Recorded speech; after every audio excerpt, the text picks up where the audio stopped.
બુલેટિનમાં મહત્વપૂર્ણ સમાચારની વાત કરીશું। બિન હથિયારી પીએસઆઈ ભરતીને લઈને મહત્વના સમાચાર મળી રહ્યા છે। 1023 ઉમેદવારોને દસ્તાવેજ ચકાસણી માટે બોલાવાયા છે। 5 થી 10 ફેબ્રુઆરી દરમિયાન એકેડેમીમાં ચકાસણી થશે। 2 ફેબ્રુઆરીથી દસ્તાવેજ ચકાસણી માટેના કોલ લેટર નીકળશે। કુલ 472 બિન હથિયારી પીએસઆઈ જગ્યાઓ માટે ભરતી યોજાઈ છે। મેરિટ પ્રમાણે ઉમેદવારોની યાદી જાહેર કરવામાં આવી છે। વધુ માહિતી સાથે સંવાદદાતા નિકુંજ જોડાઈ ગયા છે। નિકુંજ, જણાવશો બિન હથિયારી પીએસઆઈ ભરતીને લઈને આ મહત્વના સમાચાર છે, ઉમેદવારોને બોલાવવામાં આવ્યા છે, શું વિગતો છે?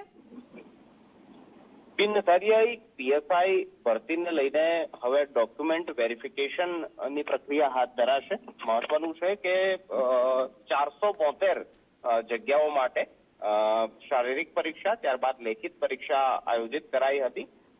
પરીક્ષાના મેરિટ પ્રમાણે 1023 જેટલા ઉમેદવારો છે તેને દસ્તાવેજ ચકાસણી માટે બોલાવવામાં આવ્યા છે અને 5 થી 10 ફેબ્રુઆરી દરમિયાન કરાઈ પોલીસ એકેડમી ખાતે દસ્તાવેજોની ચકાસણી ઉમેદવારોની થશે।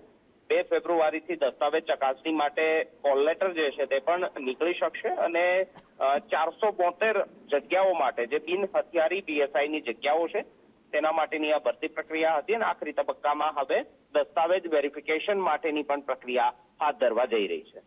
જી નિકુંજ, બિલકુલ આભાર વિગત સાથે જોડાયા તે બદલ। તો બિન હથિયારી પીએસઆઈ ભરતીને લઈને અગત્યના સમાચાર છે। હવે ઉમેદવારોને ડોક્યુમેન્ટ વેરિફિકેશન માટે બોલાવવામાં આવ્યા છે। 5 થી 10 ફેબ્રુઆરી દરમિયાન એકેડેમીમાં ચકાસણી થશે અને 2 ફેબ્રુઆરીથી દસ્તાવેજ ચકાસણી માટેના કોલ લેટર પણ નીકળશે।